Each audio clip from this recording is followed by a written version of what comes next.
Title: The Tapestry of Jonah's Life.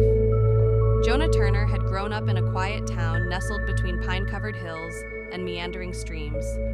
As a child, he had dreams of becoming a great painter, imagining that one day his art would hang in galleries and inspire the world. But life, as it often does, had different plans. Jonah's father passed away unexpectedly when he was just 16. The man had been the backbone of the Turner household, and his absence shattered their fragile world. Jonah's mother took on 2 jobs to keep food on the table, and Jonah buried his brushes in the attic and picked up a wrench.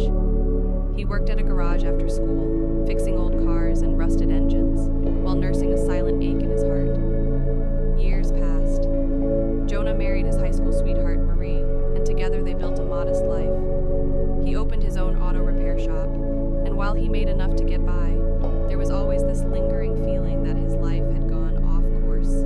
Every so often, late at night, Jonah would pull out his old sketchbook, flip through yellowed pages, and wonder what could have been. Then, tragedy struck again. Their only son, Caleb, was diagnosed with a rare illness at just 8 years old. Hospital visits replaced holidays. Medical bills drained their savings. And once again, Jonah was left staring at the heavens, fists clenched, asking God, why? The question of why. It was during one of those long hospital nights that Jonah met Sam. Sam was an elderly janitor at the children's hospital.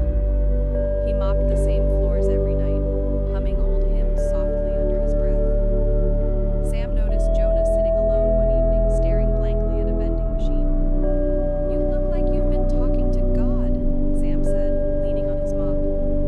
"I've been shouting at him," Jonah replied bitterly, "but I don't think he's listening."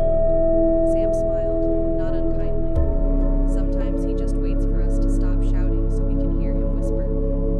Jonah scoffed, but something about Sam's quiet confidence intrigued him. Over the following weeks, Sam became a quiet presence in Jonah's life. He'd bring Jonah coffee, offer a word of comfort, or share a scripture. One night, he handed Jonah a worn Bible, open to Romans 8:28. "And we know that in all things God works for the good of those who love him, who have been called according to his purpose." Jonah frowned. "How can anything good come out of this?" he asked, gesturing toward Caleb's hospital room. Sam sat beside him. "Son, life is like a tapestry. We're on the underside, seeing knots and tangles and threads going every which way. But God sees the top. He sees the picture." The turning point months passed. Caleb's condition stabilized. He was never quite the same, but he smiled again, laughed again. Jonah never forgot those nights in the hospital or Sam's quiet faith.